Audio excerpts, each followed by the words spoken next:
Hey, hello Spurs fans, it's Paul the Hotspur Hippie here, the only psychedelic soccer show on the internet. I hope you're all well tonight, and have I got a treat for you tonight? Oh, I'm excited about this one, man. How do I even begin to introduce my guest tonight? It's not very often I have guests on here.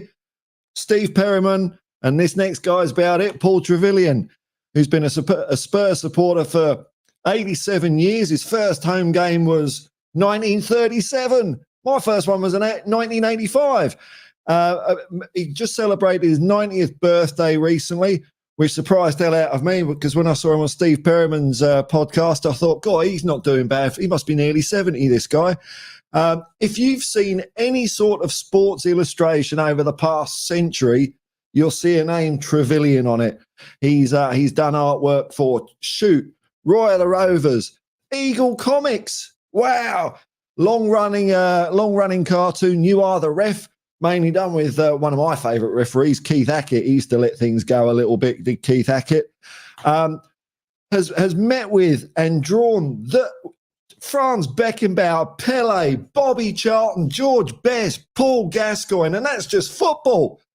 What about other sports? Jack Nicklaus, and of course, the one and only Muhammad Ali, who's simply called Paul Artist. So, enough of me. You're not here to see me. Let's bring him on. Paul Trevillion. Welcome, man. How are you? Happy birthday. Thank you very much. You are the man. And I wish I could grow a beard like you. I can't grow a beard. If I could, I would grow one. But you are the man. You are the living legend. I mean that. You are a living legend. You look like an artist. I don't. Well, I used to dabble, man. You know, this is quite exciting for me because years ago, about 20 years ago, I used to do a bit of art for one of the papers over here. Although I didn't like deadlines and interference, so I got myself sacked. So this is exciting, man. Like just let's do it all Christopher Nolan style and start up to date here, man. So have you been enjoying the current season at Tottenham, and have you had a crack at drawing Ange or any of the boys this year? Yes, in fact, I'm doing an actual new Spurs book. It's coming out, and it's pretty sensational because we've got Postecoglou on the front, and we've also got Harry Kane on the front. But then we go right back to Jimmy Greaves. We've got Hoddle. We've got them all on the front. Song. It's going to be unbelievable, I promise you. And Harry Harris is behind it. So Harry Harris has been a Spurs fan since almost as long as I've been. That's about 60 years. So between us, we do total up a lot of years. Wow, man. So look, I've been really, when I first contacted you, and I've been having a look through your art, man, and it's just like, it's just refreshing to see like a human being drawing things. And well, it used to be a bit of a running joke with cartoonists and illustrators. I knew that, you know, it's always a cliche. Caricatures is always big head on a little body. But what I noticed about your art, Paul, is you can actually mask out the head, and you can still tell who it is from the way they're moving, you know what they're doing. When did you start developing that style of? You're called the master of movement, man. So when did that come about? Well, it all came about thanks to Alf Ramsey. Now, Alf used to play for Tottenham, as you know. Yeah. And Alf Ramsey, I did a drawing for the Lily-White magazine. Now, I've been drawing Spurs players since 1937. That's when I went to see my first game. So I was always drawing. So when I was in the Lily-White magazine, Alf Ramsey said, can Trevillion bring the original drawing of me heading the ball, and I will then tell Trevillion what he should be doing. So I didn't quite understand that. He told Trevillion what he should be doing. I thought it was a good drawing. So I took it along and I told all my schoolmates, Alf's going to sign it. And when Alf got it, he said, look, you've got me heading the ball. I said, that's right. He said, now I'm going to tell you what you should be doing. I said, what's that, Alf? And then he tore the drawing up. That's the only person ever to tear up a Trevillion drawing. Alf tore it up and then said to me, the higher the ball in the air, the lower the standard of play. It's called football, not headball. What do I do best? Tell me what I do best. I said, you bring the ball down and you knock a 20, 30, 40-yard pass straight to a teammate. He said, that's right. So draw me doing that. You want to draw someone heading the ball? Draw Nat Lofthouse. You want to draw someone players? Draw Stanley Matthews. Draw Tom Finney. But draw what they do best. And I stood back and he was shouting at me. That was Alf. And he said, now go away and practice that. And as I walked away, Bill Nicholson came over because he was my other teacher. These were my teachers. I didn't have teachers at school. I was always over the Spurs training ground. That's why I don't read or write too good. And I never, ever looked at a geography book, ever. And I've never, ever looked at a history book. Because in a history book, you never find anything new. Have you realised that? You never find anything new in a history book. It's always yesterday. I'm not interested in yesterday. I'm interested in today. Today. You've only got that. That's all you got. One day. So I went straight back and I remembered what Alf told me. And I remembered what Bill Nick always said to me. Sharpen a few more pencils. That's all he ever said. Sharpen a few more pencils. Get busy. So I drew and drew and drew. That's all I ever did. And I won a lot of competitions to St. Francis de Sales School. That's where I went. But that faced the Spurs football ground. It was a 2-minute walk. So that's why I spent all my time over at Tottenham, not in the classroom. And the classroom accepted that. The teachers accepted it. They said, Trevillion, your life, your career is in art. You're getting a living out of art. So they encouraged me. Can you believe that? They encouraged me. Brilliant. To the back and just draw. So I was drawing. I've always been drawing, but I learned that from Alf. You must draw what the player does best. And that's what I've always done. I've always studied the players. I've always stood behind the goal. I've had a press card now for 70 odd years, but I've always stood behind the goal. Never been in the press box, never. I stand behind the goal. And then in the first half, I can see all the forwards from the other team. In the second half, I can see all the defenders. So I can check their faces, check what they do, check their movements. And that's why I got known as the master of movements. And it was Milt Neal, the Disney animator. Listen, I'm going to spoil you now. It was Milt Neal, the Disney animator who worked on Snow White. And I loved that film. I thought, I'm going to get my he got the drawings to move. The little figures, they look real. I'm going to get mine to look real. I'm going to get mine to move. That was Walt Disney. And when I worked with Pele and Milt Neal in the World Cup 1994, Pele said to me, look, I look at your drawings and you're so clever because you do 3 movements in one. I said, you're right. I never ever work from a photograph because a photograph stops the image. It stops the action. It stops it. But I don't. I move the leg a little bit higher. I get the arms higher. I get the arms further out. I change and change and change. I want to get movements. So Milt said, you do 3 movements in one drawing. That's why your artwork moves. I said, I would have been a great animator, Milt. He said, no, you wouldn't. I said, why not? He said, because you've trained at doing that and getting movement in sport. And you look, you think you can be an animator? I said, yes. He said, then here's a pad, gave me a little pad. He said, now draw a Union Jack and get it to float in the breeze. I said, what? How would I can't, I wouldn't know where to start. He said, watch me. And done. I couldn't believe it. It moved in the wind. I would never have been able to have done that. Never. So I realised that you're good at one thing, but you're not good at everything.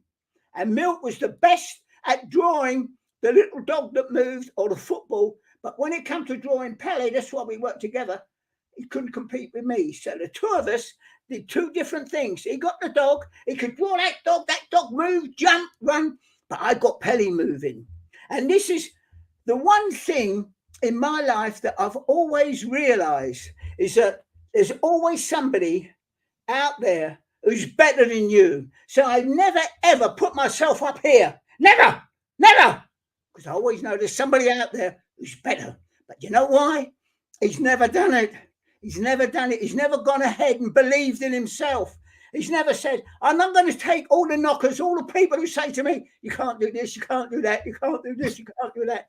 I mean, one of your best golfers I was a great friend of was Peter Thompson, and he got me a job. I can send you, look, if anybody questions what I'm talking about, let them come on to you and you come on to me, and I'll send you the letter I got from Peter Thompson where he got me a job over in Australia, and I was going to work with him at drawing golf. Now, just imagine that. So it's all sports that I became equally good at. I'm equally good at boxing, equally good at athletics, at motor racing, horse racing, you name it. I can draw it because I've done it. But the bottom line is, you must remember there's always somebody out there better than you. And that keeps you humble. That keeps you working. That keeps me every day saying, I've got to get better. I've got to get better. I've got to get better. And that's why when I was in goal, I was at school. Listen to this. I was at school, Tottenham Tech. I've never passed an exam because I can't read, can't write, so I couldn't read the questions. Never passed an exam. And my dad said to me, it's your last chance. He said, Tottenham Tech, what you got to do, if it's English, turn the paper over and draw Charles Dickens, draw somebody connected with English. If it's history, turn the paper over and draw Henry VIII or draw Winston Churchill. But draw something. I got it, Dad, I got it. And I did all the drawings on the back. And they called me up at Tottenham Tech for an interview, and they said, we don't have anybody, we don't remember anybody who's ever answered the questions with drawings on the back. These drawings are excellent. We'd like you to be here, but why didn't you answer the questions? I said, because I can't read. They said, well, we'll teach you to read and write. Well, he taught me to read a little bit, but he didn't teach me to write. I can't do joint up writing. Even now, I can't do joint up writing. So I admire people who can. I'm doing look, I'm not a doctor. Look at all of the exams they have to go through. My dad always wanted to be a doctor. He always wanted to be a surgeon. But he couldn't do it. He couldn't do it. So when I was at school at the Tottenham Tech, and the other side was Johnny Hollowbread. And he was the one who went on to play for Tottenham and for Southampton. He was a goalkeeper. I was a goalkeeper. But I remembered that every time a forward got through, the teacher was still in the other half of the field, and they were scoring offside goals. I thought, I'm not going to have this. I've got to learn. I've got to referee the game from my end. If he can't referee it, I will. So I learned the referee's whistle. I learned that. Not then I put my fingers up like they do on the touchline. I don't have to shout. That's the whistle. And I used to run out when a forward got through and I go, offside, son. What the bloody hell's that for, ref? I turned around, I picked the ball up, kick it clear. They said to me, we realise, Trevillion, that someone's blowing an imaginary whistle. We don't know how it's being done. But don't do it in inter-house games. But when we play other school teams, do it. And when we played other school teams, we never got beat. Because I used to blow them up, offside or not. Pick the ball up, kick it up the field. We won every time. And that was when I was at Leeds.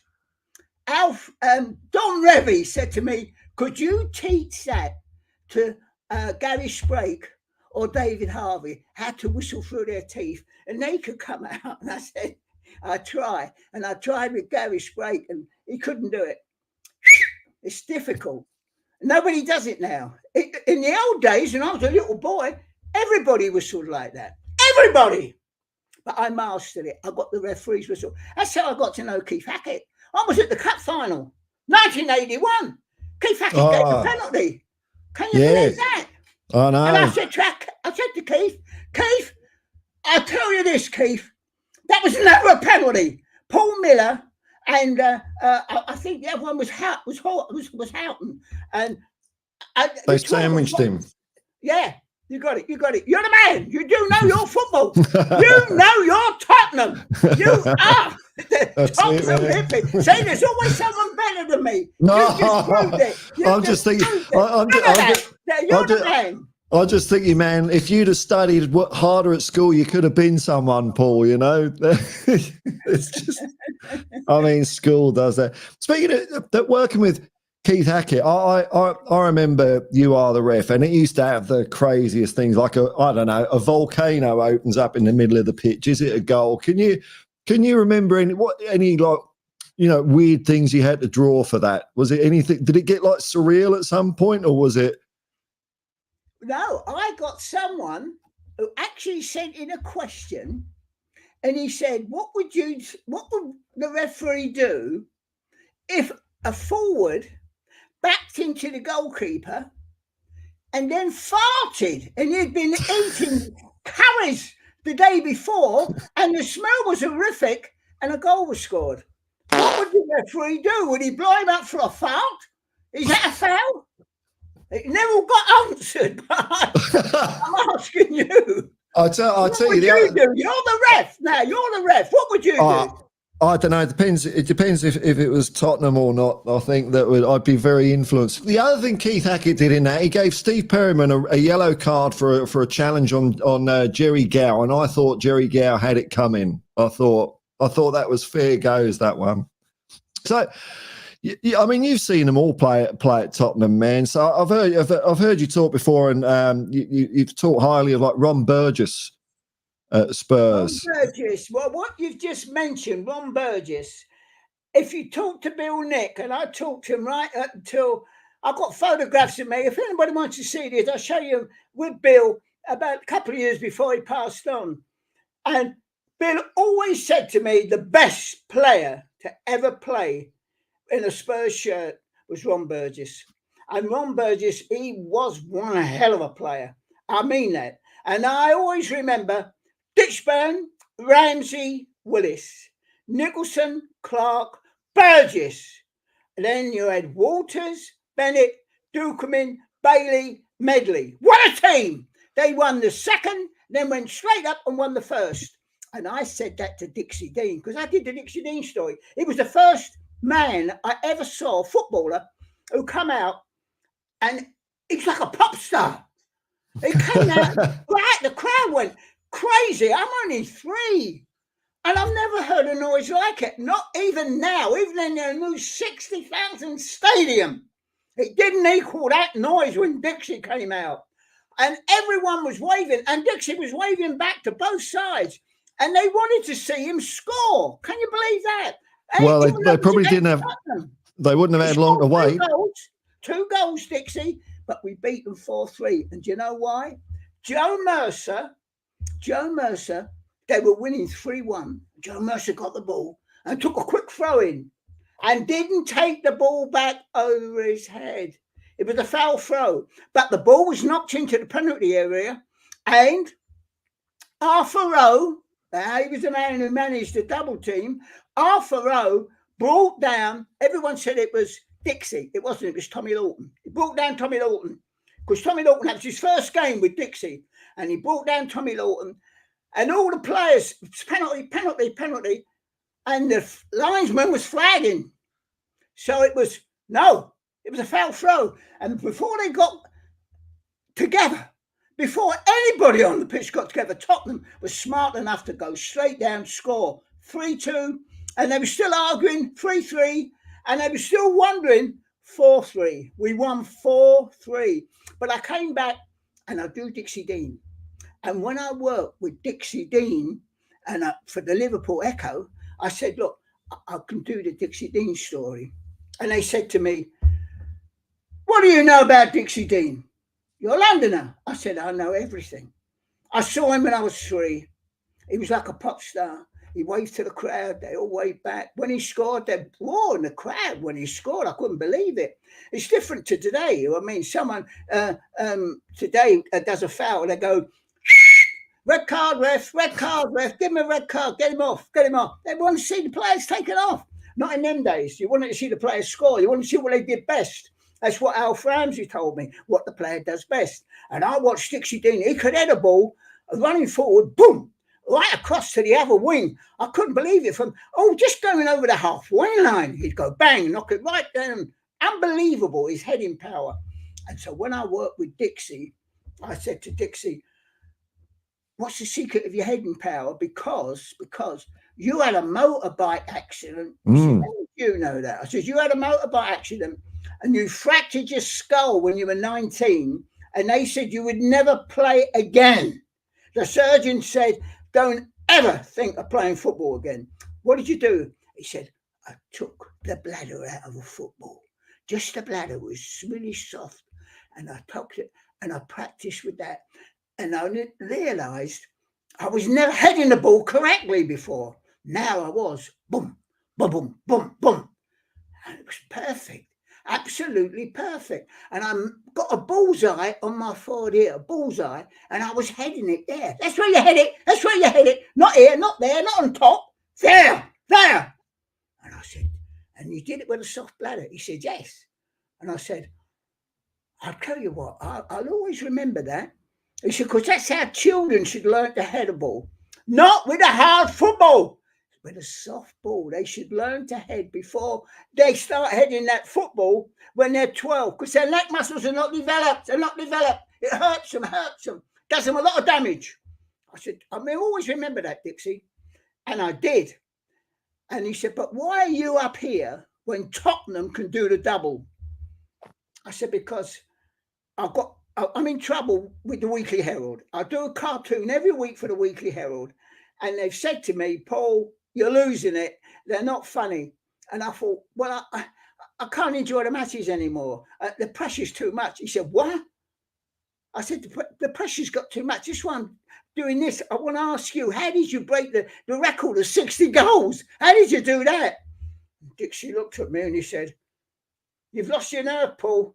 I wouldn't have you in my team. I said, what are you talking about? He said, I wouldn't have you in my team. You're a loser. I thought, God, calling me a loser. And I said, is that true, Dixie? He said, that's true, Paul. I wouldn't have you in my team. You're a loser. He said, you've got to be positive.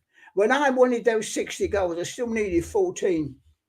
I needed 14 with 3 matches to go. Even in the final, we were playing Arsenal in the final game. And I needed 3. I needed a hat-trick. I never doubted it. I knew I'd get them. Kamsa had done it in the 2nd division. But 59 goals is still a lot. 59 goals, but 60 in the top division. I'm telling you now. And even though the minutes were running down, I still hadn't scored it. I never gave up. You give up. Look, a winner is someone who quits. That's it. I'm telling you, a winner is someone who quits and then gives up and then he's lost. You always lose if you don't. You've got to fight first. If you don't, you've already lost. So I didn't give up once. And then in 5 minutes from the end, in with the head, in the net, bang, goal. So he said, you remember that? I said, I remember that. He said, but you told me, why are you on about the double? Because I think Tottenham will do it. He said, how many weeks are we doing? I said, we're actually doing 16 weeks. He said, well, we'll take it to 24. I said, you think so, Dixie? He said, yeah, that's when the finals played. We'll take it right up to the final. And I promise you, they'll do the double. That's if you believe. You've got to believe it. And I said, well, I did the year before, the season before. I was just going to win the double. Listen, this is big. You're going to love this whirlwind. Don't worry, I'll call you the whirlwind now. I've changed the name. Not the hippie, you're the whirlwind. Because you're coming. No one's ever interrupted me when I'm telling you. You're the first one. You're the man. You are the main man. So I'll finish the story quickly. I did the season before. I said Tottenham could do the double. And they got knocked out in the 3rd round by Blackburn in the cup. Dave Mackay didn't play and a couple of others were injured, but they got knocked out. And the editor got a letter and it said, if Trevillion does any more nonsense about the double, we will withdraw every facility for the Weekly Herald. He said, so Paul, don't ever mention the double. So the following season, I still believed they could do it because they had, now listen to this, Brown, Scottish international, Baker, Henry, Blountflower, Northern Ireland captain, Norman, England, Mackay, Scotland. Ah, come on, that's the strongest half-back line you'll ever get. Ever, ever, ever. And then I thought, look who's on the wing.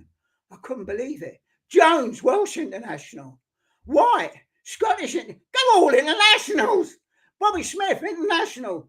Oh, I couldn't believe it. Allen, what a player he was, Allen. And then Dyson, little Dyson. And that was the team. And they played football like I've never seen. Pass. You look at Manchester City, forget it. That double team, pass. Anyway, so the next season, after he said he'd withdraw his facility, I did a drawing of all the players, lined them all up. And I thought, these will do the double.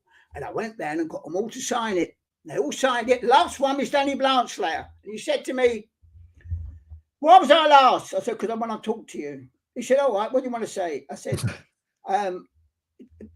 about the double. He said, oh, don't mention that again. He said, is Bill Nicholson talking to you? I said, no, he just says sharpen pencils. Sharpen a few more pencils, all he ever says. He said, well, listen, I'm telling you now, Paul, the double, it's not been done since, I don't know when. You go back, come on. I think Preston was the last one to do it. That was in the 1800s. Paul, it's not on. I said, listen. 1897, wasn't it? 26 games. Win your first 26 games and you've won the league. He said, and that's when the cup starts. Then you can concentrate on the cup.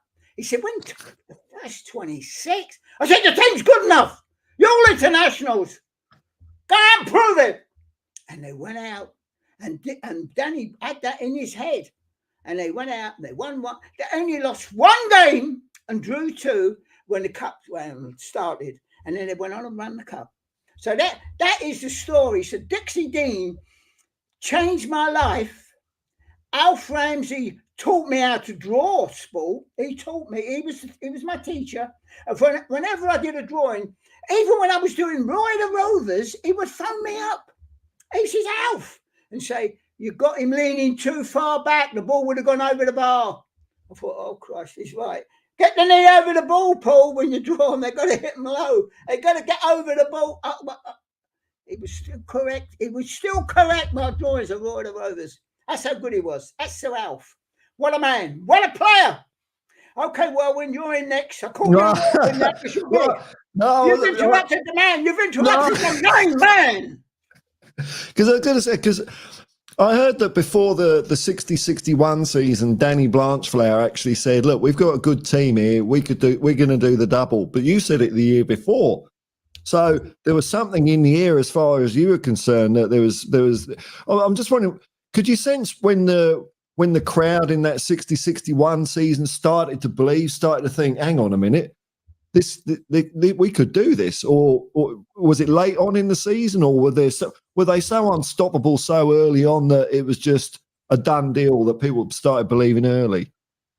No, they started to believe, and it was the same, exactly the same, in 1950 when they had Dixburn, Ramsey, Willis, Nicholson, Clark, Burgess, Walters, Bennett, Dukeman. It was the same then, but then they had a song. Oh, the name is Tottenham Hotspur, the best team in the land. They play the finest football and their spirit's simply grand. They'll win the cup, they'll win the league, of that there is no doubt. That's why you'll hear us Tottenham fans so very proudly shout, play up your Hotspurs and bring us glory. You're the finest football team throughout the land. Tottenham rejoices with happy voices. You're the and so it went on and on and on. Now, I'm telling you, that meant so much to me, so much, that song. They don't sing it now. They don't sing it now. And why don't they sing it? Because it's 60 odd years since we won the title. 60 odd years since we won the title. So they don't sing anymore. Before, they used to sing them songs. They were singing then when we did the double. They were shouting then about being the best team. And you could all hear people who remembered that song come on, and they would be singing it. But now it's Coys, Coys. Come on, you Spurs. Come on, you Spurs. They put Coys. Not enough. They've got to start singing again. Aim That's high. why when I went to Leeds United, listen to this. I went to Leeds United and I said to them, I said, Don, I want them to come out early. I want them to kick target balls into the crowd, soft plastic ones, and let the crowd take them away. I want them to wear sock tags. I want them to put their numbers on there. They said, okay, we do all that. You do something. Get me a record that they're going to sing. A record that they sing. And I said, well, I'll do that. He said, and get me the Tom Jones writers, because they get hit songs. I said, no, you won't get them. He said, get them. They deserve it. So I said, all right, I'll get them. So I phoned Adam Faith. I knew Adam Faith. Bloody hell, man. I'm all, listen, I've been around a long time. I'm 90. I'm like a lion. I can't stop it. I'm like a lion and I'm 90. Someone could tie me down. You can't tie the bear down. That's why they call me the bear. Now, listen. I said, all right. I phoned Adam. He said, no, look, if I give you the name and your phone number, he's going to hang up straight away. So what you have to do, Paul, you have to do a doorstep job. So I did. And I went there and I liked the Robin Hood film. Da-da, da-da, da-da, da-da. That got an Oscar. Robin Hood, Errol Flynn. So I wanted that. And John wanted We Love You Leeds. And I wanted Marching On Together. And we put it all together. Barry Mason was a songwriter. He put that all down. And the next thing I knew, everyone was singing it. We love you, Leeds, marching on together. They sing it. Every game they sing it. Even now, 50 years later, they're still singing that song. Where's Tottenham's song? They haven't got one. Liverpool, we got... forget it. Never Walk Alone. Forget it. I don't even remember it because it came from Carousel. It's not an original song. Yeah. I'm forever blowing bubbles. Forget it. Oh. Not an original song. The only original song is what Leeds have got. Marching On Together. We love you, Leeds, Leeds, Leeds. That's it. That's the song that we did. And I wanted that. I would love to get a song going at Tottenham. I've still not met Postecoglou. Can you imagine that? I've been a supporter for 87 years. I still haven't met Postecoglou. I've met a lot of the other Premiership managers, most of them, but not met Postecoglou yet. And if I did, the first thing I'd say to him is, get a song out. Get the fans singing again. Get that stadium rocking. Rock and roll. Your turn now, World Win. Well, you know what? You've been updated. I've kept dude, man. Listen, I mean, I can see it. Hippie was big. Hotspur hippie. I loved it. It was good. I can see how you got a recording contract because I listened to one of your records earlier, Paul. It was, what was it? The world's best worst singer. How did that come about?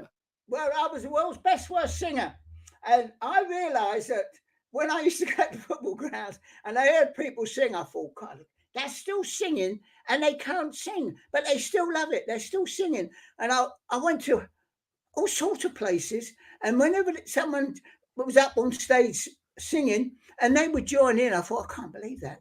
So I thought, well, I'd be the world's best worst singer. And so I went to Decca. And as I walked in at Decca, who come walking out was the Rolling Stones. Can you believe that? I said to Mick Jagger, listen, I've met them all. Look, if they want to see photographs, I'll send them photographs of me sitting down with the Osmonds. Donny Osmond. I've got letters signed from Donny to Paul. Donny Osmond. I've met all them. I've been over in America. I've seen all them. When I'm working in America, I'm also doing the showbiz. Anyway, the bottom line was, I went into Decca. I said, look, I want to be the best worst singer. And they said, well, you can talk, so you can sell records. We'll give you a chance. So I went in and I tried to sing. And I'm trying so bad, and I'm really bad. I'm bad. And I think everybody is going to hear me sing, and they're going to say, I'm better than him. So they'd sing. And that's what every bird sings. Every bird sing. I never heard one bird stop singing because somebody else is whistling better than him. Every bird. So I wanted everyone to sing. Everyone. And I went to the Russell Club in Liverpool and did my first show at the Russell Club in Liverpool. And the reason I did that is because I love Liverpool. I learned that with Dixie Dean, that they got the greatest sense of humour, great sense of humour. In fact, I when I was up there singing as the best worst singer, the crowd was shouting out some of the funniest remarks I've ever heard.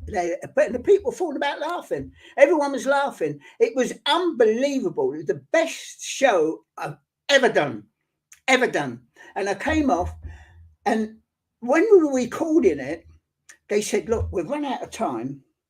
How are we going to do the other side? I said, I'll do a talk.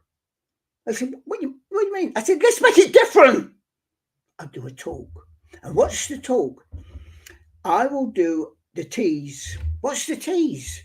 I said, I'm in a car, and I say, good bit of parking. What's in that? Good bit of parking? Yeah, there you go. How you going, love? And then I chat the girl up.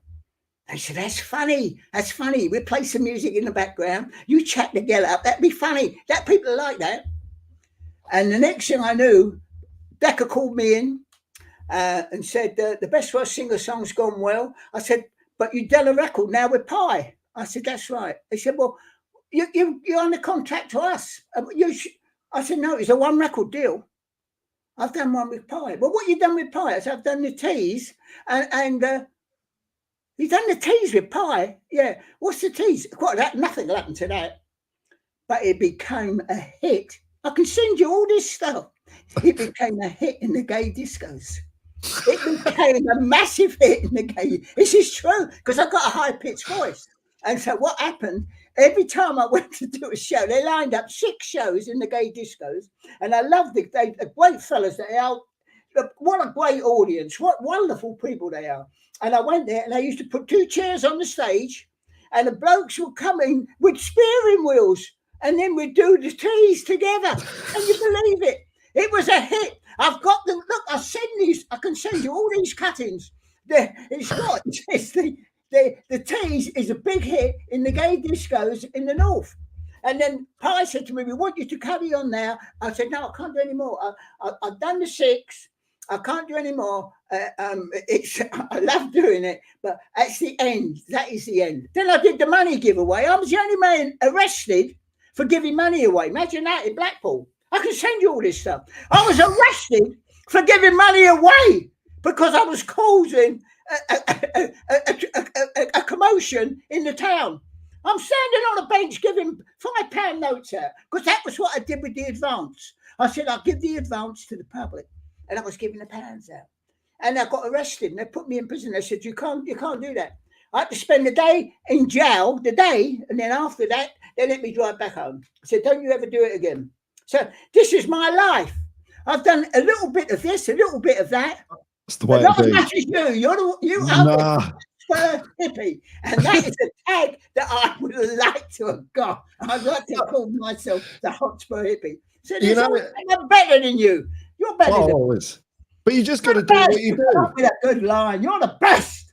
You just got to do what you do, though, haven't you? I mean, there's no point in doing what other people do. You might as well just do what you do, and that's the way it goes. But funny you mentioned singing there, Paul, because it's like it's something I moan about from time to time is the fact that now at Tottenham, the moment the final whistle goes, they blare out the disco music and I just love to hear the fans sing. You know, when Ange was at Celtic for the last 2 years, they didn't do that. So the whistle went, and there'd be another hour of the fans singing to the players, to Ange, saying, the other team shit and all this sort of stuff. And it really lets it all out. Whereas now it's it's almost like you're being told, right, okay, now do this dance instead of just letting it all hang out, a bit of rock and roll around the place. So, times have changed, man, haven't they? But I'm glad when I go to Ellen Road, I go there a lot, and then I see the players run out, they're blaring out, and everyone in the ground is singing, marching on together. We love you, Leeds, Leeds, Leeds. And that inspires. That's why they will go up this year. A lot of people are saying, no, it's Ipswich and Leicester. No, Leeds, I promise you now, Leeds will go up in one of the automatic places, either first or second. I'll put money on it, they'll be first. Have you had a crack at writing a song for Spurs? No, because if you've got to be inspired, you've got to be able to go there, and you look. I tell you, I find it. I get involved with just about everything, and when I think about Postecoglou, I loved them in the first 12, 15 matches when they had everybody up. Sometimes you'd have 10 players. 10 players. I mean, now I did a thing in 1970 in the Sunday Times, and every person, Michael Parkinson, everybody said, no, he's gone over the top. He's turned it into a comic. Let him go back to Royal Developers. And I said that football would become an all-passing game. That was in the 70s. And then I said the goalkeepers would play from outside their boxes. This is all in the paper. 1970, I said this. And I said that it will be 11 outfield players. Now it is 11 outfield players. Yeah. You see, 11 outfield players. But then when Tottenham played, they pushed bang, bang, bang. But I've been in football long enough to know that I watched Tottenham doing that in the first 12 games when they were top of the league, winning everything. Everyone was screaming, we're going to win the title, going to win the title, going to win the title. And I thought, no, other managers looking. There's a weakness here, weakness there. We can attack this, we can attack that. We get them down on the wings, get them on the wings. They've got too many people up. They've got no one at the back there. Get them down there. Tottenham since then has lost that. They're not playing like that anymore. They're not the Celtic of the South. They were. And when they first come, they were the Celtic of the South. Not now. So they're finding it tough to win. They're finding it tough because they're not putting all the players up anymore.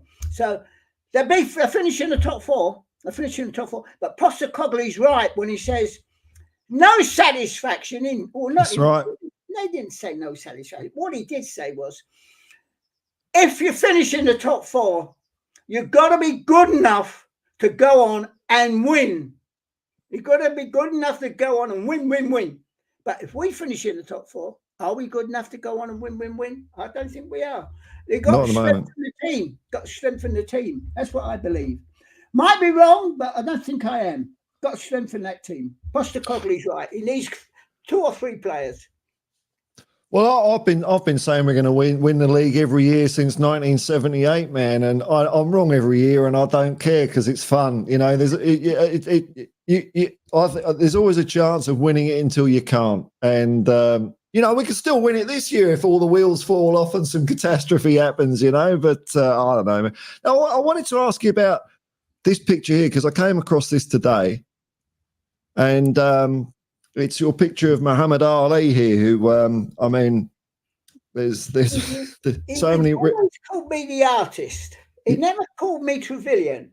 He called me the artist. And I told him, I've done a drawing of you. And he said, well, show it to me. And I said, I will. And he said, because keep talking about it. Listen, artist, bring it along. And I went back and I looked at it and I thought, I haven't got him right. That's still not right. I've got to get it right. I've got to get the man. I haven't got him. And so I went and practiced. And then it was too late. He passed away. And then the Sunday Observer got onto me and they said, do you remember you was always talking about that drawing you was doing? Did you ever finish it? I said, yeah, but it was about 6 months after he passed away. And they said, have you still got it? I said, yes. They said, we'll publish it. And they published it in the Observer. And that is possibly, if you was to say to me now, what is the best artwork you've ever done? I'd say from Muhammad Ali, that's the one. For Pele, that's the one you got there, that Pele face there. That's the best face of Pele. Jack Nicklaus is the one I've done of Jack Nicklaus. That's the best. Now, when I I would never go into a gallery in London. I wouldn't. But so many people said, "We'd like to buy your paintings. You'd like to buy your paintings. You'd like to buy your paintings." So I went to the Strand and I said, "Right, I'm going to make sure I don't sell these paintings. I'm going to put a ridiculous figure on them. No one to pay that." So I put silly figures, 10 grand, 20 grand. I really did that. And I thought, right, because I want to keep them. I want to keep my Bobby Moore. I've got to keep that. It's the best I've ever done it. I've got to keep that one of Pele. I've got to keep that one of Mohammed. I've got to keep this. And then on the first day, a gentleman walked in. I didn't go there the first day. My son's there. And the gentleman walked in and he said, "I want that, I want that, I want that." And my son said, "Have you checked the catalogue and seen the prices?" And he turned around and he said to my son, "If you have to check the prices, you can't afford it. I want them." And then I realized that they were investors. Now, investors buy paintings. They didn't buy the ones of, I'm not going to mention their names, but the ones they wanted were the ones who never die. In other words, Muhammad Ali will be around forever. Jack Nicklaus be around forever. So the value never drops, it increases. I didn't realize it then, but I do now. And I went to the gallery after that first day and I thought I must go in there because I've lost them all. I've lost all my paintings, what I wanted. They're all gone. The investors have took them. They didn't take the other ones. Why not? They were just as good. Couldn't understand it. So I went up there and these were just 1,000. And someone come in and said, "Can you sign this?" And I said, that's what I did in Shoot magazine. They said, "Yeah, can you sign it?" I said, "Yeah." I should like to buy one of your paintings, can't afford it. What do you mean? I'd have to give my holiday up if I wanted to buy that painting. Can't do that. So the wife wouldn't have it. So could you sign this? And I'm signing Shoot magazines. I'm signing Roy the Rovers. And I'm not selling paintings. And people are coming in from abroad and saying, "I want this, I want that, I want this." We sold every painting. Every painting went. I mean this, everyone. And the woman come up to me who owned the gallery and she said, "It's been the most successful one we've ever held. We would like you to..." I said, "No, I'm not doing it anymore." "What do you mean not doing it anymore? This is so successful. This is where you mean you don't need newspapers anymore." I said, "I do. I do it for the fans. I've done that since I was a kid. I'm doing it for the fans." I had a chance when I was at Laszlo Honig's, when Stanley Baker, and he made the film Zulu. Oh, yeah. When Stanley Baker came in, I got the drawing. Listen, any of these things I'm talking about, whatever you want, say, send it to me, Paul. I'll put them up on screen, I'll send them all to you. And Stanley Baker come in and he said, and Laszlo Honig said he actually did a drawing of Winston Churchill. Winston Churchill liked it so much he signed it. And Stanley Baker said, "Draw me. Just like that. Draw me." I said, "All right." And I did a drawing of him. And he said, "That's me. You caught me." And he wrote his name on the back and his address. He said, "Now come and see me." Turned around to Laszlo, says, "How many weeks or months does he have to give before he can leave?" He said, "He's got to give 3 months." He said, "How much is that?" He said, "I'm not telling you." He said, "Well, I'll write you out a check for whatever it is because I'm taking them out." And he looked at me and I said, "But what do you want me to do?" He said, "You're going into the galleries. You're going abroad. You look, you can draw." I said, "I know I can draw, but I'm drawing for the fans. I'm drawing for the football fans. I'm drawing for the sports fans. It's all I ever want to do. I don't want to be in galleries." But do you not realize how much money you could? He said, "Well, if you change your mind, I'm leaving you with the painting. Bring it to me." I never changed my mind. My mum never talked to me nearly for 6 months. She said, "You should have gone, Paul. You should have gone. That's what you were meant to be." And she said, "Don't you realize, Paul, all your life, you're going to be a wasted talent." Imagine that, your mum telling you that. And that's what I am. I'm a wasted talent. I could have done it. I could have gone out there. Peter Thompson said that to me. He said, "You shouldn't really be doing this for the papers. I mean, your drawings of golfers, I recognise every one. They're done." And I'm thinking, You're right. You're right. I mean, when I saw Winston Churchill, he signed a painting. I mean, the year before, Graham Sutherland did that terrible painting. They presented it to him at the House of Commons, and and Clementine, his wife, destroyed it, burnt it. It was that bad. And I did one the following year. I thought, no, I remember him during the war. I'm a boy from the Blitz. And then when I went to see Winston, he was sitting down. He never got up. And he put his hand out. And when I shook his hand, he held on to it. Not too tight, but tight enough I couldn't take it away. And he said, I expected someone much older. When was you born? I said, 1934. He said, so you were 5 when war was declared? I said, that's right. Yeah, I was 5. So was you evacuated? I said, no, I wasn't evacuated. So where did you live? I said, London. He said, so you're a boy from the Blitz? I said, that's right. He said, so what was it like? Can you remember it? I said, I can't remember it. I remember being at school. You never said, see you tomorrow. You said, didn't know if you was going to see him tomorrow.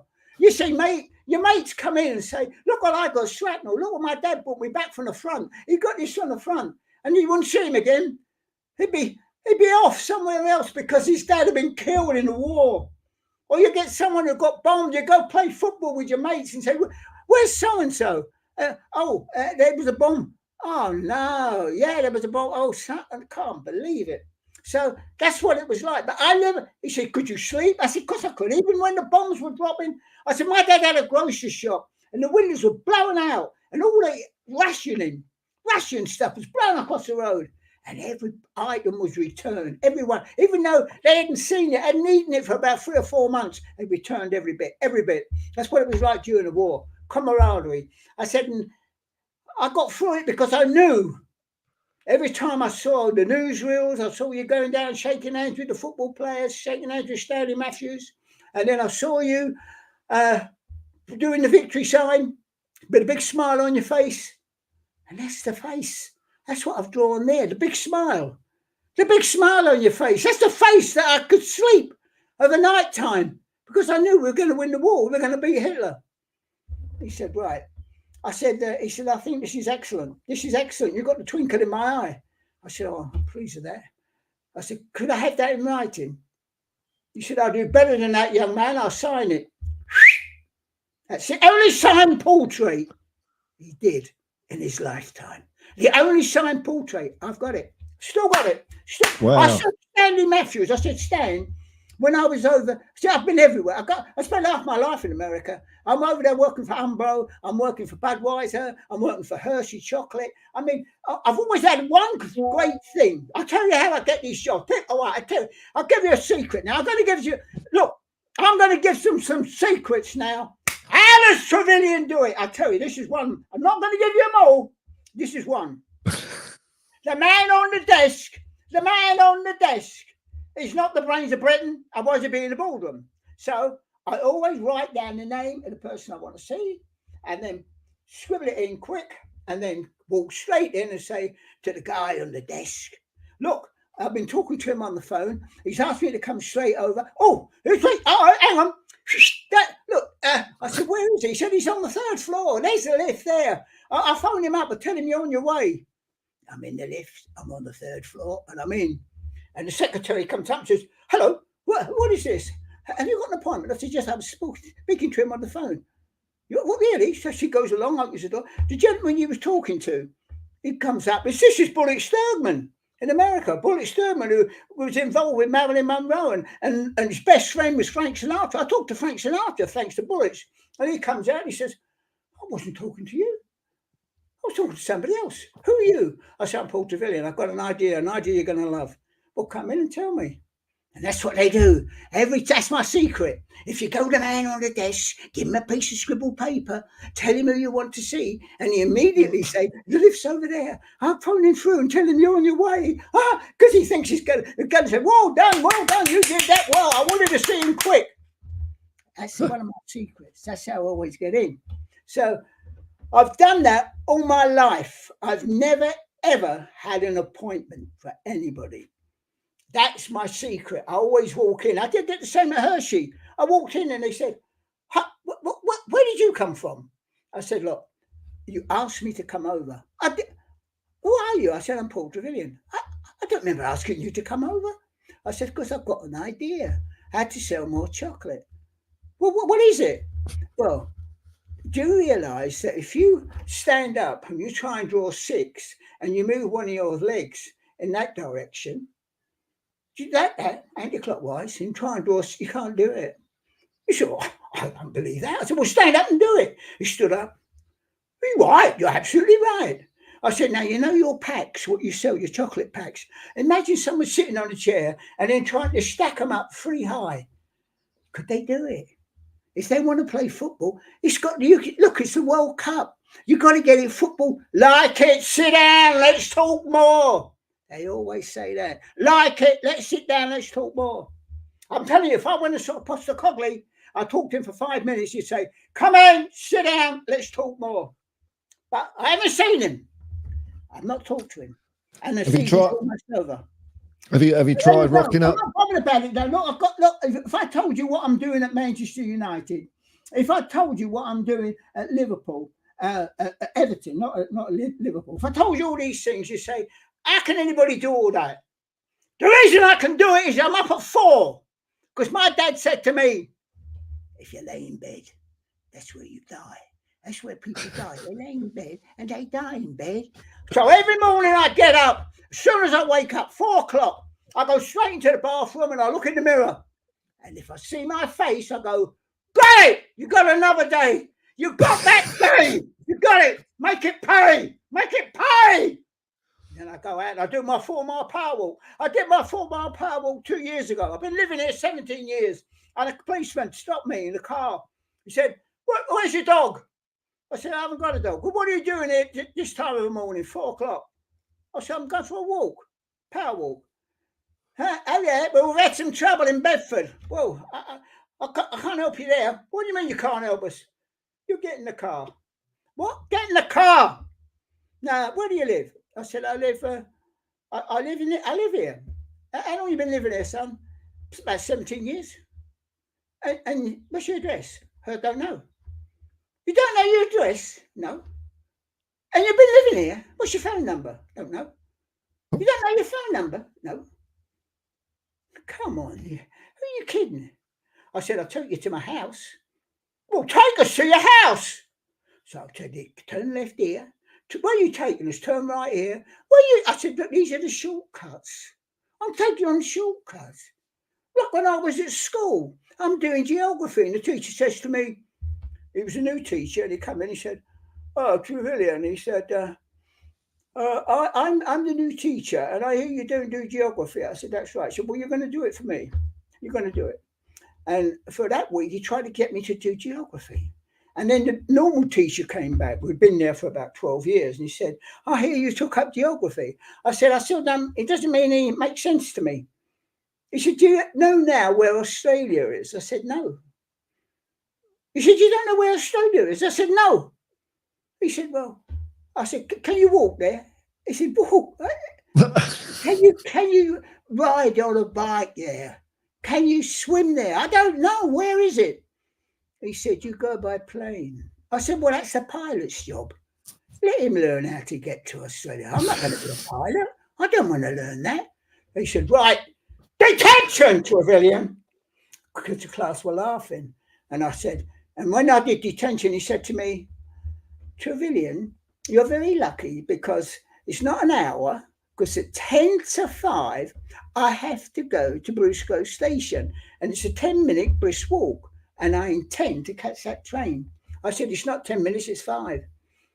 He said, but don't. I said, listen, don't contradict. I said, listen, I can do it in 5. He said, you what? I can do it in 5. Come with me. And I took him. He said, all these little shortcuts. I said, yeah, because I want to play football. And that's my, I've learned it. He said, this is incredible. I'm here in 5 minutes. Can you show me that tomorrow? I said, yes. He said, Trevillion, I learned something from you. You know local geography. Don't know damn all about what's happening in the world. You'll excuse geography. I never did geography again. I used to take them on the little shortcuts. So I'm taking the police on the shortcuts. I get to my house, walk up the path, knock on the door, and say to the, it was my wife who opens it, but they don't know it's my wife. And they say to her, do you know that gentleman in the car? And she says, yes, that's my husband. Oh, He said he's been living here 17 years. He doesn't know the address. She said he doesn't. Nor does he know his phone number.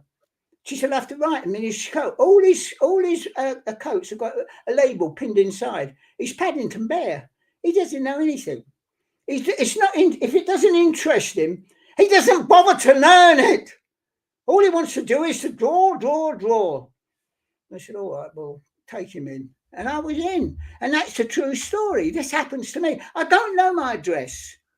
People say to me when I come into places, what's your address? I say, I don't know. What's your phone number? I don't know. Honestly, you say to me now, Whirlwind, tell me your phone number. I wouldn't be able to tell you. I keep calling you Whirlwind because you are a whirlwind. You're anyone who's ever interrupted the bear when he's talking. What am I? I'll leave it to you now. Now, I just wanted to bring this one up as well, Paul, because this picture you did of Gazza here, this one here, this is one where I saw.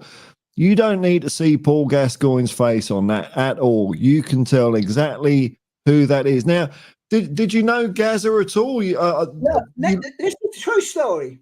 I'll never spoil you now. I was DJ Bear, £1 a piece. And I was at Tottenham, and it was Gascoigne's first game. It was against Arsenal. Yeah, I remember. He lost his boot. His boot came off. And then his barefoot, bang, straight past Seaman in the net. I thought, what a man. So because I'm DJ Bear, I had to collect all my stuff. So I'm leaving late, and I'm in the car, and there's a car in front, and it keeps stopping. And I thought, I've got to get out and have a word with it if it keeps stopping. And what's he doing? And the fans kept coming up to it. In the end, I got out of the car. It stopped again. I went up to it, and I said, look, and it was Gascoigne. And I said to him, I know you're signing autographs. He said, well, look, crowd, I don't want to knock anybody over. You'll have to wait. I'm going to sign the autographs, okay? I said, okay, Gaz. I'll go and sit back. He said, great goal you scored, great goal. I said, all right, thanks. Signing the autographs. I'm waiting, and then suddenly we turn off. I mean, they're going through the country lanes, and all the crowd are gone. And I'm still following him. And then suddenly Gazza stops. And he says to me, gets out of his car and comes back down to mine and says, well, this is as far as I go. This is where I live. I said, so do I. He said, what do you mean? I said, so do I. He said, where do you live? I said, I live there. And you live in the turning there. He said, you're right. He said, we're neighbours. And we were. And he used to come into my house, this is true, and he used to play on Lorraine can play the piano. And he'd play on the piano with 2 fingers, wooden harp, and sing along. It was dynamite. He could do it with 2 fingers. It's true. And we used to go to the Fishing Hill pub at the top, and he used to like a bevy. But he used to say to the people who was there, he doesn't drink. He doesn't drink. Well, what do you mean? He's got a Coke? Yeah, but what's a Coke, isn't it? What is a Coke? And it lasts him all night. He doesn't drink. And so he would never, ever let me buy a drink. I never bought Gazza a drink all the time I knew him. But that was what was wrong. Every time he got a glass, he'd take 2 sips, and someone would fill it up again. And he'd take another sip out, and they'd put some more in. And that's it. I remember Gazza was the greatest. Ask me now, who is the best, most talented player I've seen in all the years I've watched? Jimmy Greaves, goal scorer, but the most talented, most gifted, Paul Gascoigne. He was the man, and he was my neighbour, and I still know him now, and I still, every time we see each other, we say hello and put our arms around each other. And I can tell you this, that Paul Gascoigne, I said to him, when you go up to a player, when do you decide to go left or right? He said, if you're going to make a decision, he's took the ball off you, Paul. I said, you're right. He said, what you do, you just do it instinctively. You don't think. If you was to think, you wouldn't do it. It's like I said to Sterling Moss. I asked Sterling Moss about driving, and he said exactly the same. I said, when you see someone come out, when do you decide to go left and right? He said, you don't, you just do it. And that is the good drivers, I mean, Adam Faith had an accident soon after. He drove me up to Birmingham to a pro-am. He's doing my putting method, the split hand, which a lot of golfers are now doing. I was called the putter-nutter when I first come up with it in 1970, said people should, it's the right hand. I've got a video, I've got a video. All these, you must come on to me and say, look, Paul, send the video. Because on the back of the video is $1 million challenge to the top 50 golfers in the world from 4 feet. I'll take them on. And the loser writes out $1 million check to a children's hospital. So that was to Tiger Woods, Jack Nicklaus, Gary Player, Arnold Palmer, all those who were still playing, even the ones coming through. All of them, the top 50 golfers in the world. And I'm in America, and it's an American video, and it went out, and you know who took me up? Not one. Why? Because I don't miss. Because all I do, I draw a straight line. I draw a straight line to that. And I don't, another secret, I'm going to spoil you now. If you're putting to 4 feet and you see so many little 4 feet putts waddle off, they say Scheffler should win it. He should win it, but he has putting trouble from about 5 or 6 feet, even 4 feet. He can miss. He misses the shorts. Why? McIlroy misses the shorts. Why? The reason I never miss a short, I never putted into 4 foot hole. It was a 6 foot hole. 6 foot. That way I took out all the borers. No borrower was going to take. And then a 6 foot hole I aimed for, and then hit it up to go into the 6 foot hole, and it always dropped inside the 4. Every time. That was my skill. That was my secret. Never missed. I did Dynaflight. I went on tour. When I was on American Golf, I was on their television, I was on their radio. I didn't miss. But they didn't take me up, not one. That's from 4 feet. And why? Because I putt with the right hand. The left hand blocks. I don't care how good they are. I don't care how good. I know the Varden grip. Now the Varden grip's for hitting the bloody ball. Bang. When you get the ball, I mean, Jack Nicklaus does the interlocking grip. He interlocks his fingers like that. He has to interlock his little fingers like that because his hands are not that strong. He can't unscrew bottles. So he does that, and then he bang, you can hit it 200 or 300 yards. That is the Varden grip. But when you're putting, it's not that. It's a straight line. The bowlers waddle it around.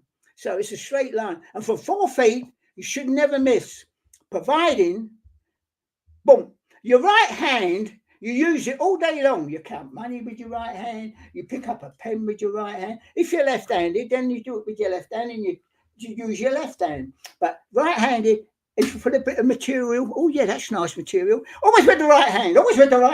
So the right hand's the master hand. And you want to putt, split the hands.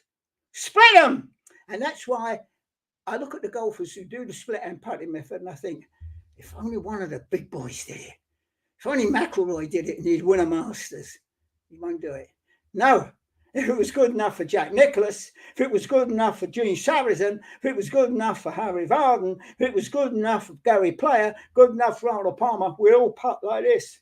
We all putted like that. And they all couldn't putt. Why did they all quit? They lost it on the green. Why did the great Ben Hogan quit? Because he couldn't putt. So that is the secret of putting. If you want to know the secret, and it's 4 foot, split the hands, and rely on the right hand, because that's the business hand. That hand does everything for you.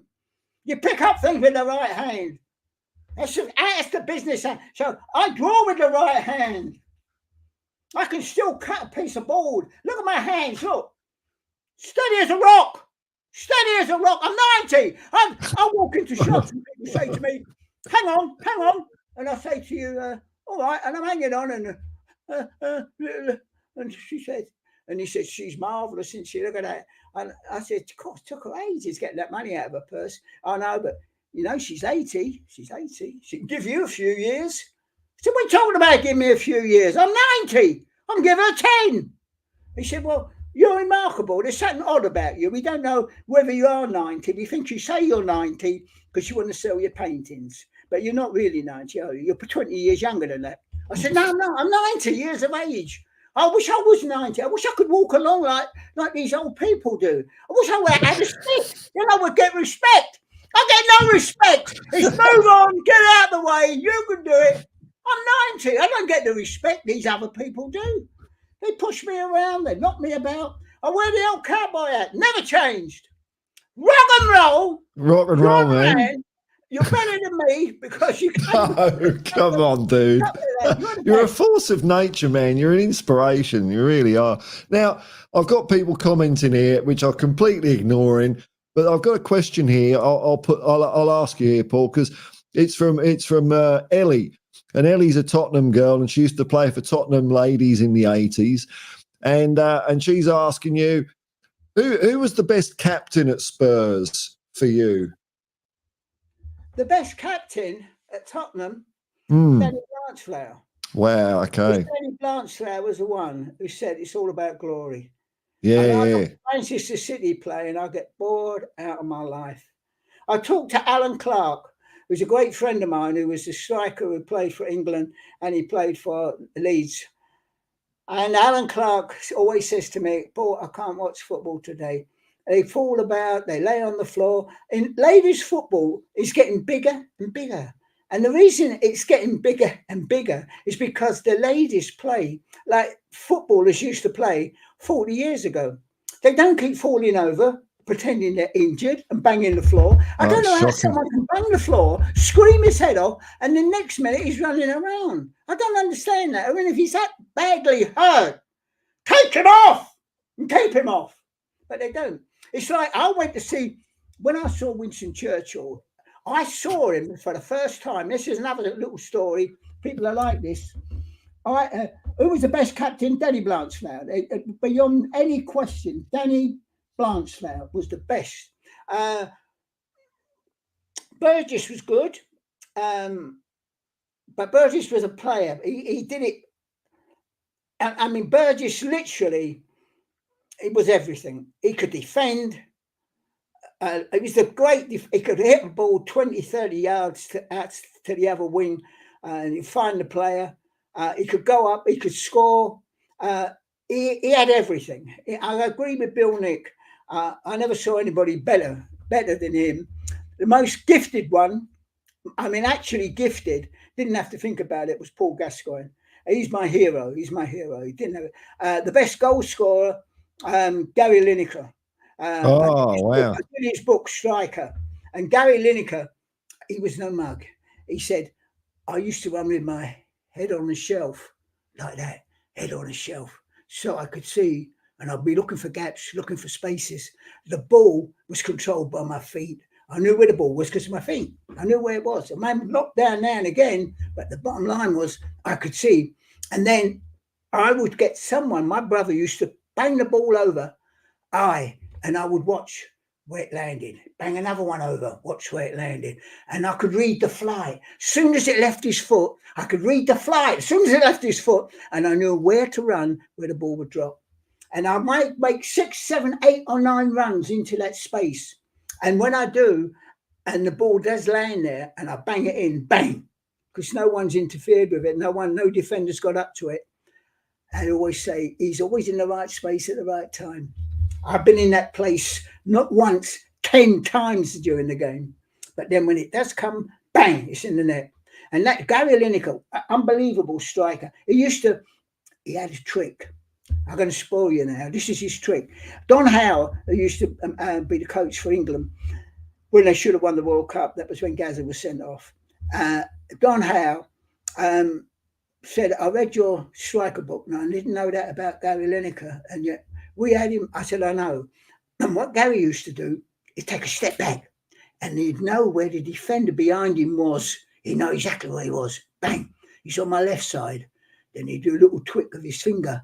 He wanted it on the right. And that's where they passed the ball and he'd be off him. He'd turn off him. He'd turn off the defender. Turn off him. Not turn with him. Turn away from him. That's where he was clever. He moved back, found out where the people don't do that. Dixie Dean said to me, whenever it was sunny, I used to look down on the ground and see where the goalkeeper was. I could see his shadow. And then I knew where the goalkeeper was. I could see where the defender was. You've got to do that, Paul. You've got to use this. I mean, Dixie Dean said he was hopeless at school. Stan Matthews, when I spoke to Stan, I said, Stan, I saw a lot of pictures during the war of Churchill going down the line, shaking hands with the England team. What did he say? And he said, he always said the same things. He used to say to me, Are the troops up for it? Never called us footballers or players. It's always the troops. Are the troops up for it? And I say, yes, sir. And you say, and what about you? And I say, are you going to lead them a merry dance? And he always said the same, merry dance. And I used to say, yes, sir. And he'd say, good. And he'd walk off. And it was always the same conversation. He told me that when I was working for Umbo, the soccer blast. Imagine, I'm doing a soccer blast. And the Americans then, this is 1994. And everybody's at these big conventions. There's Muhammad Ali. You can't name anybody big. They're there. And they said to me, we want to keep them in their seats. Could you draw the goals as they go in? I said, yeah. Get me a big screen and put it up on the big screen. There's me. I've got all these pictures. I'll send them to you. I can send all these things to you. Everything I say, I can send you. And I said, I'll draw the goals as they go in. And we had Trevillion, the Brazilian, the man who, when the goalkeeper knelt down to make the sign of the cross, scored, bang, hit it in from the halfway line. The quickest goal ever in football. You check it out. Check it out. This is Trevillion. And he come up to me and he said, you're drawing the goals? I said, yes, they go in. He said, how quick can you draw? I said, as quick as you can score. He laughed his head off and he went out. He scored a hat trick in 5 minutes. And I've got the photograph and the last goal he scored. I've drawn that. And he comes off and the two of us are laughing and he signs it for me, Trevillion. I've got it. Look, these things, whatever I say, people always say to me, tell a good story, Paul. No! Whatever you want to see. Want to see me sitting with the husbands? Want to see me talking to Trevillion with the big drawing? Want to see me drawing for the football? Because the crowd would watch. If you're walking along the street and you see someone drawing on the pavement, you say, oh, you stop. And you stop and you watch him. And you let him, see what he's doing. And this is what they call it. They were sitting in their seats watching me draw, not watching the football. Stanley Matthews, he was in his 70s and he could still do a little jiggle. And someone would fall on their backside and Stan would walk off. He did it at walking pace, but he was still playing. It was Stanley Matthews, you had Gordon Banks. Oh, it's unbelievable. But that was the soccer tour. I was doing that for Umbo. That was 1994. That's when I met Pele, when I met Nil, the Disney animator. So I've never, ever got up any day in my life without going to the mirror. And if I see my face, I've got another day. I've got another day. No one's got tomorrow. Look, yesterday's a cancelled check. Tomorrow is a promise of £1 in the post. Today's cash in hand. It's cash in hand. That's today. Go out and spend it. Go out and live it. I'm telling that to everybody. Go out and live your life. Don't say, oh, this has gone wrong. That's gone wrong. I'm in trouble here. I'm in trouble there. I never carry a trouble with me. Listen, do you know? I'll tell you something. I'll be away for a second. Just a second. Wow. Hello. I'm not as good as you. I'm not as good as you. If I was do this, Mozart died at 35. Schubert died at 31. Check it out. Mendelssohn, 48. Wow. Why did these great musicians die so young when Michelangelo and Rembrandt and all those are living to the 70s and 80s? Why? Twice as long. And that is the secret of why I, at 90, got run, chase, leap. Nothing's changed because I'm not allowed it to. I'm not allowed myself to grow old. I'm still 9 years old. I'm still 3 years old watching Tottenham play. I'm 3 years old. I'm 90, but I'm still 3 years old. I still believe. I still want to go out and do it. And when you're 3, you think you can do everything. I've never changed. I still believe I can do everything. And I've done most of the thing. People, I do talks at schools. I can send you letters where they say, oh, unbelievable talk. And the crowd are still talking about it. And I go there and I talk to them. And I say to them, what do you want to do when you grow up? Oh, I'd like to write a book, but I'll never do that. I don't read all right, but I've done 20 books. 20? Yeah. Can't believe that. I've illustrated them and then I've dictated what I want to write and it's in the book. Unbelievable. You've done 20 books?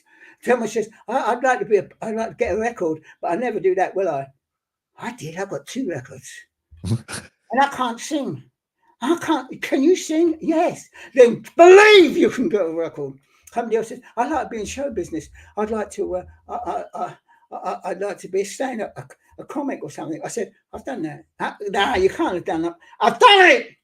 I've worked with Norman Wisdom 8 weeks summer season. I worked with Alf Raskey. What a funny man he was, Alf Raskey. Ladies and gentlemen, Alf Raskey, I call him straight on because you know he's getting on. He's in his 80s. He could pass away and you won't see him. Come on, Norman. Norman, come on. The crowd are going, whoa, whoa. They didn't like that. They didn't like that. They come off, I think. And then Norman goes, come on. He calls me back on. I'm thinking, bloody hell, what's he going to say? What's he going to say? Oh, God, what? God, I wish I should never have said that. What's he going to say? And when I got there, he destroyed me. He took Mickey out of my clothes, what I was wearing, what I said, and the crowd falling on the floor. And when I come off, he did 10 minutes off me, 10 minutes. And I come off, and the manager says, get your things packed, you're off. Wait till Norman comes off. I said, well, I'm going now, I'm going. He said, wait till Norman comes off. And I waited, and when Norman come off, he said to the manager said, I've told him to get packed, he's off. He said, no, he's not. I want him to do the same thing tomorrow night. I said, what? He said, do the same thing. Look how well it went. Look at the laughs I got. Do the same thing tomorrow night. I said, right, I will. Because I closed the first half. I said, I'll do that. And then he said to me, I'll give you a tip, son. I said, what's that? This is another lesson. Listen to this. I'm spoiling you tonight. Giving you your secrets. He said to me, he said, Paul, when I called you on and made you come back, what did you think? I said, I was thinking what you're going to say. Don't do that, Paul. You should have been thinking, what were you going to say? You should have had some answers. You didn't have any. You stood there and I destroyed you. And the crowd went crackers. We're going to do it tomorrow night, right through the week. Okay. And we did it. I got on so well with Alf Raskey, same as Norman Wisdom. Got on so well with Norman Wisdom said to me, the average person has to be entertained. And my team is Arsenal. I tell everybody it's Bournemouth, but it's not, it's Arsenal.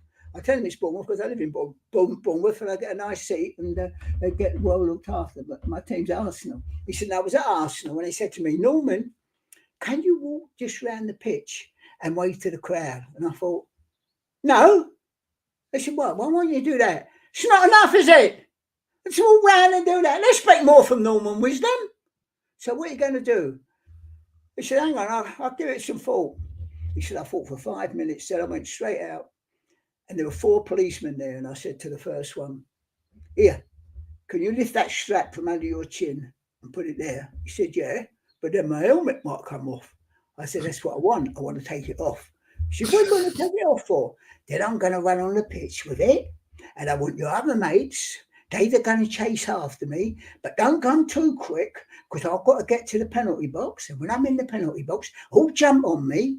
And then when you're all on top of me, I'll squirm out. And when I get the hat, what I've still got, the helmet, and kick it in the goal. Bring the crowd down. He said, why? We do it, Norman. He said, when we did it, the crowd literally believed I took the helmet off his head. But it was all choreographed. You've got to do that, Paul. If you're going to entertain the fans, do something. And that's what Tottenham should do. Before the game, they should entertain them. There's people sitting in their seats for 20 minutes talking, don't know what they're talking about. There's no entertainment going on. Look, Tottenham is now an entertainment centre, a multi-entertainment centre. They do rugby, they do NFL football, they do pop concerts. It's a multi-entertainment centre. And football, they also do football. But what no one's ever done is the fan. And I leave you with this thought, Worldwin. This is a thought I'm going to leave you with. I see players who are on 300 grand a week, run up to the fans, get the shirt, kiss it. Get the shirt, kiss it. They're on 300 grand a week. What they should do is to say, I don't want my month's salary this week, this month. Why not? Because I'm going to make sure that every fan, because they're the ones who keep the club alive, It's the little guys on the terraces who keep it alive. I want the fans to all have a free hot dog and a free Bovril or a drink, a Pepsi or whatever on me. Okay? Now that is a lot more than kissing the badge. Kissing I the can badge. do that. Come on, I'll do everything for you, Lane. Come on, clap, clap, clap. Come on, clap, clap, clap. Give them something. Give the fans something. Look, I've got so many new ideas. Even when I went to Leeds, they said, Don Levy said to me, oh, I went to, look, this is the sad thing. I went to Bill Nicholson. I was in America. And I'm watching those cheerleaders. And there's 6 of them. And they're all in perfect timing. Their legs go up at the same time. They dance, they turn round. And I'm thinking, this is Busby Berkeley. This is Busby Berkeley. This is unbelievable. Or like all the musicals in the old days. I'm thinking, this is unbelievable. Can't believe that. And then you're sitting in your seat and making your way to the ground. People are giving away T-shirts and because there's a big advert on them. I know. I know it's an advert on them, but they're still free. I can't believe it. And I said to an American, I'm having such a good time. He said, well, that's it. We like to see our team win, but we have such a good time coming and so many good things going on. I said, there's fireworks, there's everything. We know that this is what it's all about. You've got to entertain the fans. And when I come here and go to any club, nothing. Absolutely nothing. And yet they always say, we love the fans, we love the fans. If they want the fans to shout and scream them on, give something back. Just give a little bit back. And that's what I would do if I saw Postecoglou. I say to him, listen, there's a lot of things you can do at Tottenham that you're not doing. 100 things. And what the players could do. I know a lot of them do charity things and go to different hospitals and that. I know that. But that's not for the fans who go to the ground. Going to the hospitals is brilliant. I love it. I love it. I love it. But the sad thing is the fans who stand on the terraces, who come in the rain, come in the wind, they support. I mean, I can't believe what they do, how far they travel. They travel. Look, when I was DJ Bear, the pounder a piece, I decided, I was in America and I come back and I saw all these railings. And I thought, what is all the railings up for? I've been watching football. I know I've been 2 years in America, working in America, but got all these bloody railings. They're ridiculous. They've got to come down. So I thought, what can I do? And I went to a couple of grounds and I thought, there's nothing going on. All that's going on is they've got all the away fans stuck at one end and they're going like that to the others, fixing fights for when they come out. I thought, this is ridiculous. It's madness. So I thought, I'll go and see Glenn Curtin at the FA. I told him, I said, look, you've got to do some entertainment. He said, no, we've tried all sorts of things, Paul. Nice to talk to you, but forget it. So I went to Maggie Thatcher. I said, look, I want to be the pounder of peace. And Colin Moynihan's there. He said, I mean, a pounder. It's a little bit childish, isn't it? What about Superman? I said, yeah, they're for beer cans at Superman. Oh, yeah, well, probably this, yeah.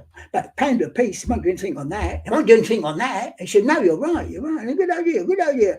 Maggie said, yes, the pounder of peace. What will he do? I said, well, I will. I'm doing it with Shoot magazine, and we'll promote it in Shoot magazine. And Shoot was so big then; it seen off everybody.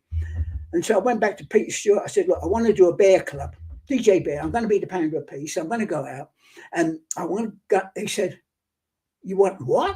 I said, I want 2 pages. I'm going to do a bear club where the kids come in. And you turn into a comic. I said, no, I'm not turning into a comic. I'm telling you, there's still something for the fans. And he said, well, why don't you go to Match? They got 3 months and then they're finished. Go and see Match. So I went to see Match, Bagnall Harvey, and I said to him, I've got an idea for a bit. He said, do what you like because we're folding in 3 months. I said, all right. So I said, it's a bear club. And I want to do all the autographs, birthdays, all the birthdays. I'm going to get players to autograph and we put them in with signed photographs. And then we'll put, we ask them to do their drawings and I pick the best. And then I do an illustrated drawing piece. He said, oh, sounds good. Go ahead, do it. And I did it. And inside 3 months, Peter Stewart phoned. He said, Paul, but they've got all the children's adverts. I said, that's right. All the kids, all for the kids. That's right. Well, look, can you bring the Bear Club to shoot? I said, no, I've signed a contract with them. I'm doing it all next season. And by the end of that season, shoot had disappeared. No longer on the bookshelves. That's life. That's life. I don't think, I wasn't that clever. Wasn't that smart? No, I wasn't. I just wanted to do something for the fans. That's all. And still now, that's why I'm not in the galleries. I'm doing prints. Because they all said, I can afford a print, but I can't afford them paintings on the wall. But I'd love to get a print. I'd love to get one of your, I said, I'll do prints. And the woman at the gallery said, you can do prints? You don't need to do that. I said, I do. It's for the fans. They can't afford them paintings on the wall, but they can afford prints. And I do them for 50p or £1 or whatever they can afford. I'm doing it for the fans. And that's what I'm doing now. I sell prints. And that's why Stanley Baker thought, well, if you want to draw for newspapers, if you want to do this, you'll never be famous. I thought, I don't want to be famous. I don't want to be famous. Norman Wisdom, when I worked with him, couldn't leave. We did 2 shows, an early one, 6 o'clock, and then a late one. He couldn't go out. If this is summer, we're doing a summer show. 8 weeks, he can't go out. I have to go across the road to get me an ice cream. And he says to me, I can't go out, Paul. I can't travel anywhere. The manager had to go 15 minutes after the show had ended.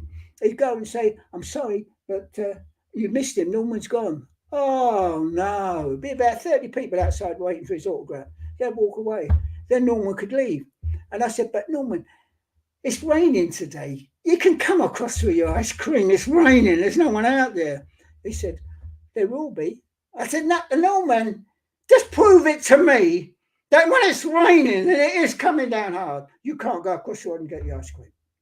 He said, all right. He came out, went across the road, he's getting his ice cream. Can you sign this, Norman? Can you sign this? 30 people around him. He's standing look at me standing in the rain signing these. He was right. And that is what happens if you're famous. So that is why I've never allowed my photograph to appear in any newspaper more than twice a year. Right. Imagine that. More than twice a year, because people don't know me. I can walk anywhere. I can go in Sainsbury's. I can go to the cinema. Elvis never left his house. He never left Graceland. If he wanted to go to the cinema, he had to hire the bloody thing. Imagine that. As being famous is the worst thing can happen to you. All I want to be is, all I want to do is to draw for the fans, entertain the fans. That's why I've done this Spurs book. It's the best Spurs book ever. When's it coming out, Paul? It's a launch. The launch is in Mayfair. And why is Mayfair so good?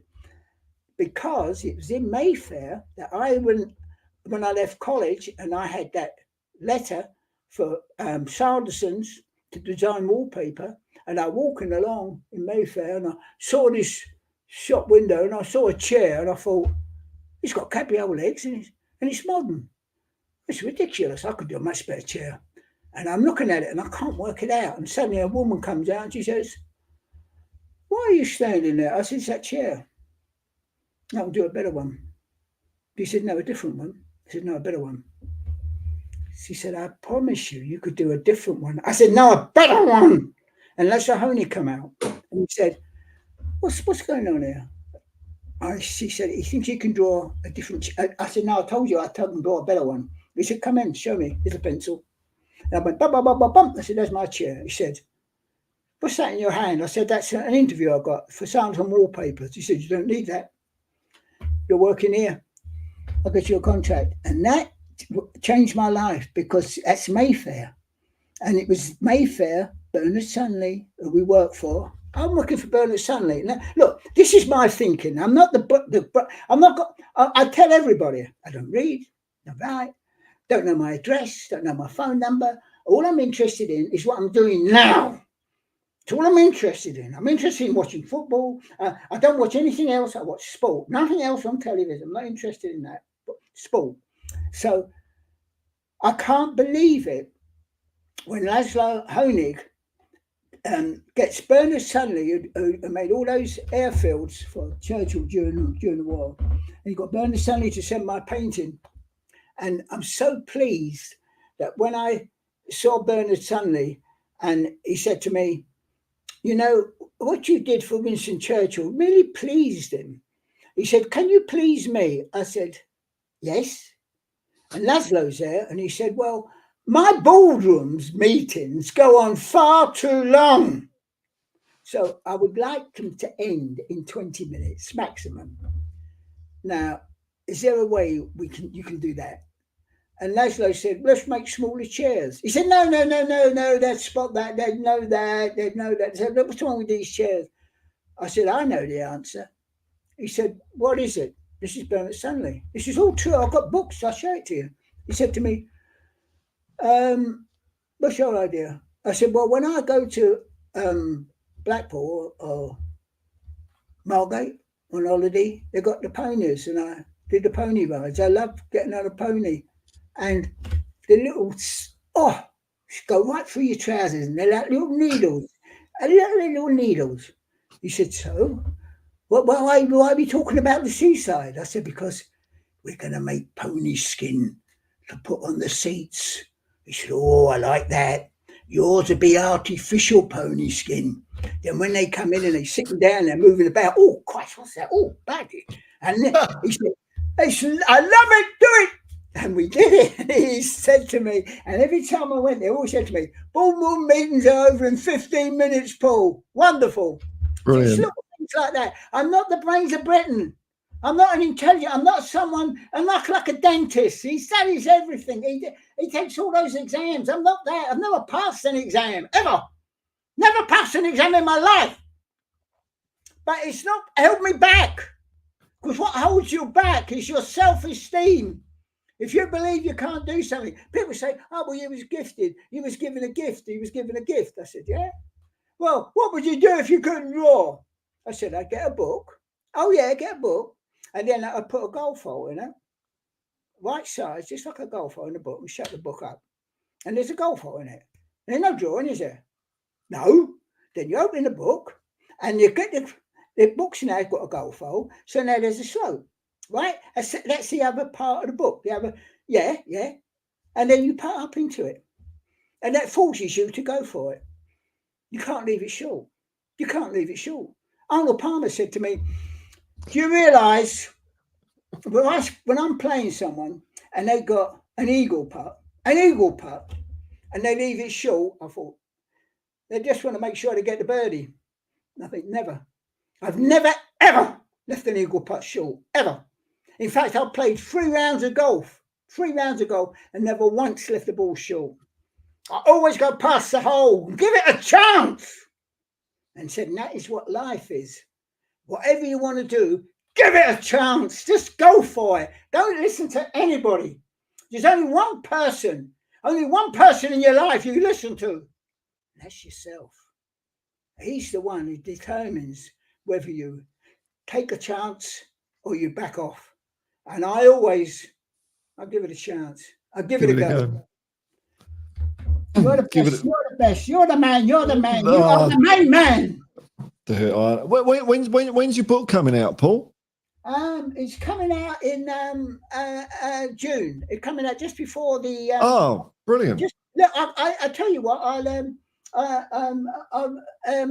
I'll send you a couple of things, and you can put them up. I'll send you the book cover. You'll see it. You see my artwork on it, because it says off the drawing board, and then Harry Harris. That's the writing, and it's all the drawings I've done since I've been supporting Spurs. It's a classic. Oh, really? Yeah, so it's all throughout the years, is it? You're going to get one of these books. Don't worry. I'm gonna go straight down and get it as soon as it comes out. One man, I can't wait. You've made a sale. And I'm gonna kiss my badge. Where's my 300 grand, Tottenham? And Mrs. Grimsdale, Paul. Thank you so much, man, for your time. This has been amazing, man. You're an inspiration, man. And it's like, sometimes I think I'm either between the age of 7 and 15. I've got to lower it a bit because I'm older than you. I've got to be a bit of a 3-year-old man. So Are you older than 90 then? You're not 90. No, I'm 50. I'm looking at you. You're not 90. No, You're mentally. Really? I'm like 15, I think sometimes, but I've got to make myself mentally 7 or maybe 3 years. I'm 3 years old watching my first game. I've never changed. I'm still 3 years old. That's why I'm not interested in my address. I'm not interested in telephone numbers. These don't interest me. I can't get anywhere. I can't get out of this house. I go out and I walk up the road and I'm lost. And now I'm lost. I had to work out little places. I've got this there, there's a tree there, there's a salvage bin there, there's a lamppost there, and that's when I can find my way back. I have to find these little signs. This is how I could take that teacher on the short walk, 5 minutes. Imagine that. It's local geography I know backwards. Local geography. But anything other than that, not a word. Not a word. Never read a geography book, never read a history book, because I can't read. Isn't that an advantage? See, people don't realise that. They say, oh, you don't read too well, do you? I said, no. That's why I've never read a book. Look, the bottom line is, all these great musicians died at such a young age, and that the artist lived on forever. And the reason an artist lives on is that when you're drawing, you're concentrating 100%. 100%. And because you're concentrating 100%, there are no outside worries. No outside worries. You're all gone. And then when you finish drawing, you might think, well, I've got to do this, I've got to do that. But then as soon as you go back to the board and you're drawing, it's a total relief, a total relaxation. And that is why at 90, I'm 90, remember that, at 90, I don't feel any different to when I was 3. I can still do everything that I could do when I was 3, when I was 30, and when I was 60, and now I'm 90. Nothing's changed. Nothing's changed. I still go out, I still walk at the same pace. Don't need a stick. Don't need to, don't stumble, don't fall over. Don't fumble looking things. I don't fumble. Look. Still as a rock. I'm 51 and you got me looking forward to the next 40 years now. It's like... I look forward to them. Yeah, man, it's exciting. Look, I've taken so much of your time, man. Paul Trevillion, my brain's spinning around in my head. I'm going to be walking around in a haze for the next 2 days after this, man. It's been so cool having you on.